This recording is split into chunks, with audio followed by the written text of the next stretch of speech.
2 కేజీల లడ్డూకి కావాల్సిన పదార్థాలు. ముందుగా బెల్లాన్ని తీసుకొని మెత్తగా తురుముకోవాలి.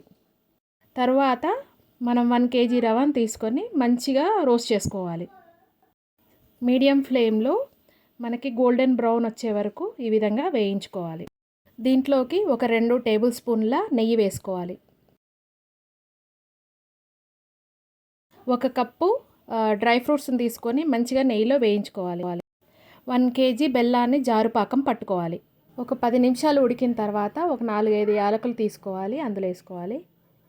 అదేవిధంగా ఒక 2 టేబుల్ స్పూన్ల నెయ్యి కూడా యాడ్ చేసుకోవాలి. ఇప్పుడు దింపి పక్కన పెట్టుకోవాలి. వేయించుకున్న రవ్వలోకి మనం 1 కప్పు కొబ్బరి యాడ్ చేయాలి.